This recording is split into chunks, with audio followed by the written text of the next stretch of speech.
Hello दोस्तों, RBI assistant की date extend हो चुकी है। आज रात तक होगी। तो जिन जिन लोगों ने फॉर्म फिल नहीं किया, आप लोग कर लीजिए फॉर्म फिल।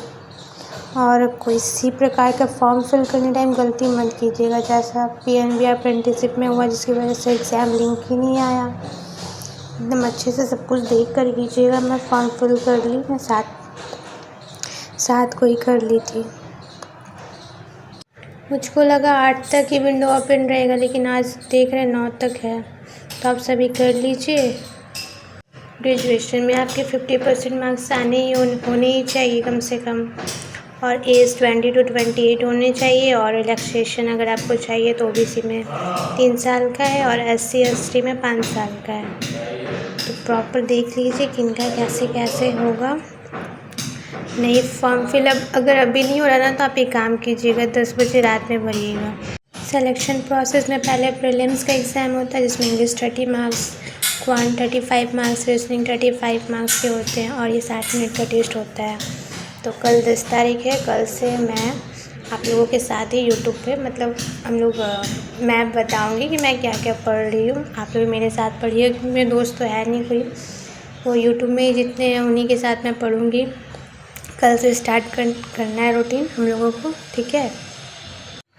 मेंस के लिए रीजनिंग होता है 40 मार्क्स, इंग्लिश 40, और क्वांट 40, जनरल अवेयरनेस 40, कंप्यूटर 40, और फिर लास्ट में LPT भी होता है, लैंग्वेज प्रोफिशिएंसी टेस्ट।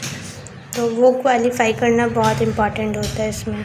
तो आप जिस भी स्टेट से फॉर्म फिल कीजिएगा, थोड़ा सोच समझ के कीजिएगा। पता चला कि लैंग्वेज की वजह से सिलेक्शन रुक गया, तो मेंस भी हम लोग कल से प्री और मेंस दोनों एक साथ तैयार रखते हैं, साथ साथ, मतलब कल से स्टार्ट करेंगे, ठीक है। मेंस भी साथ में करना और प्री भी साथ में करना, मतलब करंट अफेयर और कंप्यूटर, ये नहीं कि बाद में करना, प्री होने बाद में। कल से हम लोग स्टार्ट करेंगे। कंप्यूटर, करंट अफेयर हो गया, क्वांट, इंग्लिश, न्यूज़पेपर रीडिंग हो गया, वोकैबुलरी हो गया, सब कुछ करना है। मैं टारगेट दे दूँगी, आप लोग करोगे, मैं भी करूँगी। फिर हम लोग लास्ट में हम लोग डिस्कस करेंगे कि किसने क्या क्या टारगेट कंप्लीट किया है, नहीं किया है, ठीक है। मज़ा आएगा। लेट्स सी, इस बार आप लोगों के साथ तैयारी करूँगी मैं। तब तो मेरा हुआ नहीं किसी में सिलेक्शन। इस बार स्टार्ट करते हैं 2026 आप लोगों के साथ। लेट्स सी क्या ऐसा क्या होता है।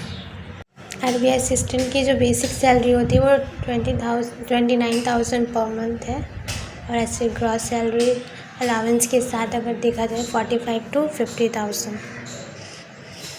तो करना तो है। सीटें बहुत कम है, मात्र 685 सीटें, और प्लस हिंदी स्टेट में तो और भी कम है, फिर भी करना है और हम लोग करेंगे। करते आ रहे हैं। नेगेटिव मार्किंग आपका 20.25 है। एक गलत 0.25 मार्क्स आपके चले जाएंगे।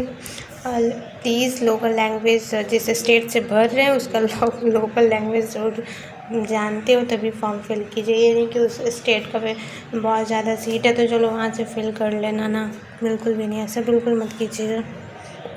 लिखना, बोलना, सुनना सब आना चाहिए उस स्टेट का, इसलिए ध्यान से। फाइनल सिलेक्शन आपका वही प्री मेंस होने के बाद फिर LPT क्वालिफाई करना होगा, फिर मेडिकल टेस्ट भी होगा, डॉक्यूमेंट वेरिफिकेशन, फिर आप ज्वाइन हो जाओगे आरबीआई असिस्टेंट की तरह। तो मज़ा आएगा। लेकिन पता नहीं मैं सेलेक्ट होंगी भी कि नहीं। एग्ज़ामिनेशन आपका ऑनलाइन मोड में होगा, और इंडिया का बहुत, आपको तो पता ही, आपने एग्ज़ाम दिया इसलिए तो आपको पता ही, बहुत सारे सेंटर है, एक ही सिटी में बहुत सारे हैं। आरबीआई का कहना है कि अगर ज़रूरत पड़ेगा तो मैं आपको दूसरे स्टेट भी भेज सकता हूँ, अगर सेंटर की कमी हो गई। जिस स्टेट से आप हो, जिस स्टेट के लिए आपने फॉर्म फिल करा है, अगर ऐसा हुआ तो दूसरे स्टेट सेंड कर देंगे, कर देंगे। अब क्वेश्चन आता है कि फॉर्म कहाँ से फिल करना बेस्ट होगा, तो जहाँ पे जीपीटी से मैंने पूछा, उसने कहा कि जहाँ वैकेंसी ज़्यादा हो, जहाँ की लैंग्वेज आती हो, वहीं पे फिल करो तो तुम सेफ जोन में हो। अदरवाइज़ फिर बेकार है। पता चला मैं कर्नाटक का फॉर्म फिल कर दिया, कर्नाटक वाला लैंग्वेज ही नहीं आता मुझको, मार के भगा देगा मेरे को।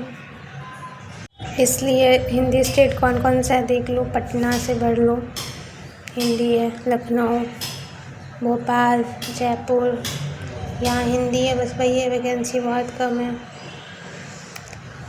क्या कर सकते हैं। सबसे बेस्ट मेरे को भोपाल लग रहा है, भोपाल लगता कोई नहीं जाएगा इतनी थोड़ी एग्ज़ाम देने। देख लो कहाँ की कितनी कितनी वैकेंसी है, उसी हिसाब से फिल कर देना। और ये उस स्टेट की कट ऑफ है लास्ट ईयर की, सब कुछ सोच समझ के